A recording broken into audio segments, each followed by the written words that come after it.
युग की वह पुकार जिसे पूरा होना ही है। असंतुलन को दूर करने के लिए करके संतुलन उत्पन्न करने के लिए विश्व इतिहास के पृष्ठों पर समय समय पर होने वाली क्रांतियों का उल्लेख मिलता है। यह आवश्यक भी है और स्वाभाविक भी है। संतुलन यदि निरंतर बिगड़ता रहे तो उसका प्रतिफल केवल विनाश ही हो सकता है। किंतु जिस सृष्टिकर्ता ने यह सुंदर संसार बनाया वह समय से पहले इसे नष्ट नहीं देख सकता और न चाहता है कि यह स्वर्गादपि गरियसी धरती नारी की दुर्गंध में सड़ते हुए जीवों की क्रीड़ा भूमि बनकर रहे। इसलिए जब भी विषमता का असंतुलन बढ़ता है तभी उसके प्रतिरोधी प्रतिक्रिया क्रांति भी उठ खड़ी होती है। इसे ही युग परिवर्तन का अवतरण कहते हैं। बाह्य आडंबर को बढ़ाने की प्रतिक्रिया ने हमें भीतर ही भीतर खोखला बना दिया है। जिन विडंबनाओं ने हमारी आंतरिक शांति को बुरी तरह अपहरण किया है अब उन्हें बदल डालना ही उचित है। आंतरिक उल्लास और आत्मबल उत्पन्न करने वाली प्रणाली को अपनाने से बाहरी प्रवंचनाएं यदि कुछ घटानी पड़ती है तो उसमें चिंता की कोई बात नहीं है। शरीर का महत्व घटता हो और आत्मा का गौरव बढ़ता हो तो हमें आत्मा के पक्ष में ही अपना अभिमत प्रकट करना चाहिए। शांति का स्रोत सज्जनता में है। नैतिकता और मानवता के उच्च आदर्शों को अपनाकर जीवन की गतिविधियों का निर्धारण करने से ही मानव प्राणी सुख शांति से जीवन यापन करता हुआ अपने शाश्वत लक्ष्य की पूर्ति कर सकने में समर्थ हो सकता है। इस तथ्य को हमें समझना और हृदयंगम भी करना पड़ेगा। शांति का समृद्धि का इससे अतिरिक्त और कोई मार्ग नहीं। निजी, शारीरिक, मानसिक, आर्थिक, सामाजिक और राजनीतिक उलझनों ने हमें बुरी तरीके से जकड़ रखा है। उसकी गांठें एक एक करके नहीं खुलेंगी। इन बंधनों को बांधने वाली रस्सी को ही पूरी तरह काटना होगा। असुरता की नीति को अपनाकर हमने विपत्तियों को आमंत्रित किया है। मानवता के आदर्शों को अपनाकर हम उनसे छुटकारा भी प्राप्त कर सकते हैं। यह परिवर्तन प्रयोजन दो आधार पर निर्भर है।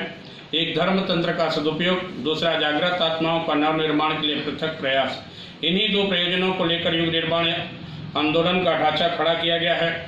युग परिवर्तन के लिए लोक शिक्षण आवश्यक है। इसके लिए लोक मंगल का प्रयोजन पूरा कर सकने वाले अनेक रचनात्मक कार्य करने पड़ेंगे। उनका संचालन जागृत आत्माओं और आदर्शवासी सद्भाव संपन्न लोगों द्वारा हो सकेगा। शिल्प, उद्योग जैसी भौतिक शिक्षाएं तो वाक् चातुर्य द्वारा दी जा सकती हैं। मस्तिष्क की प्रतिभा से उस संदर्भ में बहुत कुछ हो सकता है, पर जहाँ तक किसी के दृष्टिकोण एवं हमारे अंतःकरण को बदलने का प्रश्न है वहाँ तक केवल उन्हीं की उपयोगिता रह जाती है जो स्वयं अपने आप को बदल एवं सुधार चुके हैं। आग से आग जलती है, रेत से चिंगारियाँ उत्पन्न नहीं की जा सकती है। भावनात्मक नवनिर्माण उन्हीं के द्वारा संभव है जो अपने आप को परिष्कृत कर चुके हैं। अस्तु नवयुग की भूमिका संपादन कर सकना केवल जागृत, जीवित और कर्तव्यनिष्ठ लोगों के द्वारा ही संभव है। इसी आवश्यकता को ध्यान में रखते हुए परम पूज्य गुरुदेव ने 1956 में गायत्री तपोभूमि मथुरा में सहस्त्र कुंडी गायत्री महायज्ञ किया था। साथ ही इसी अवसर पर ऐसे लोगों को संघबद्ध कर लिया जो अपने धर्म प्रेम से व्यक्त और समाज से ऊंचा उठने के प्रयासों को धर्म धारण का ही एक अंग मानते थे। युग निर्माण परिवार के गठन और उसकी कार्य पद्धति का निर्धारण इसी अवसर पर हुआ। जो एक बार इस परिवार में सम्मिलित हुआ वह सदा के लिए उसकी आत्मीयता के बंधनों से बंध गया।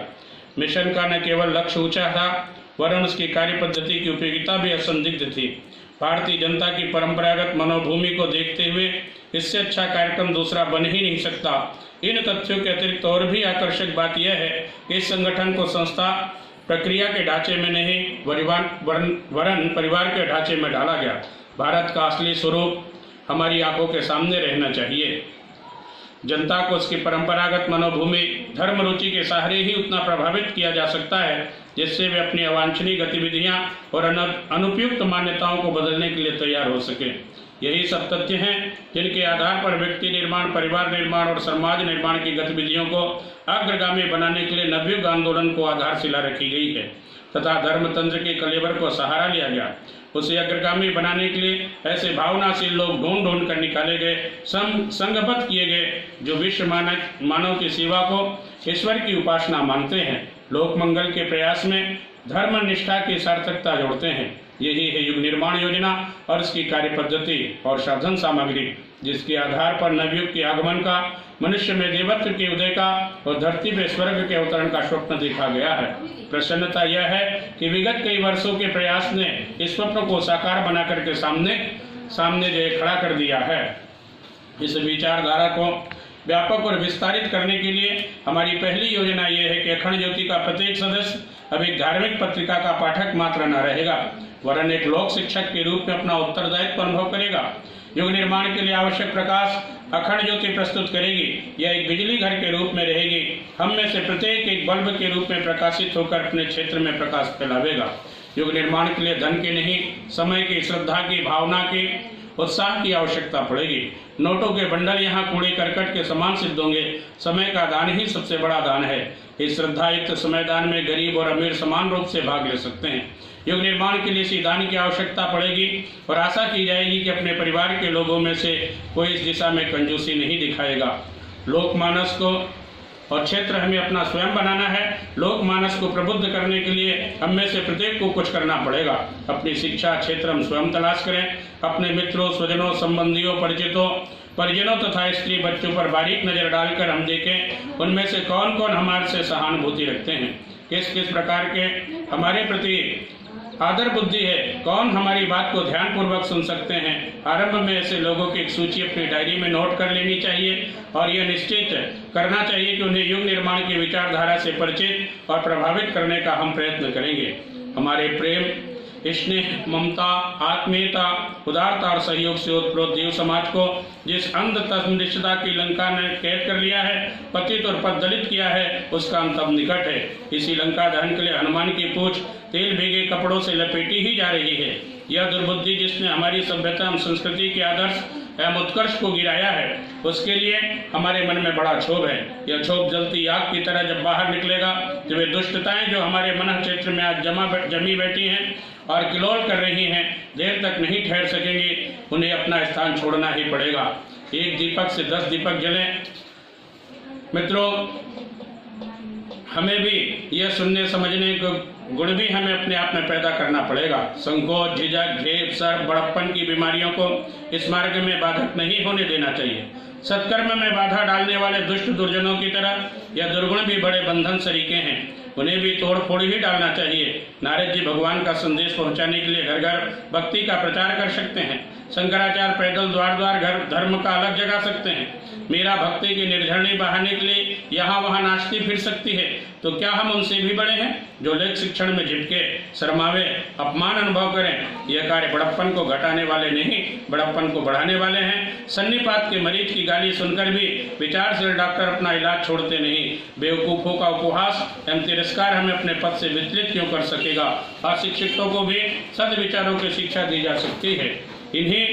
उन्हें इकट्ठा करने के लिए कोई न कोई आकर्षक तरीका हमें अपना ढूंढ निकालना और हर बुद्धिमान के लिए यह संभव भी हो सकेगा।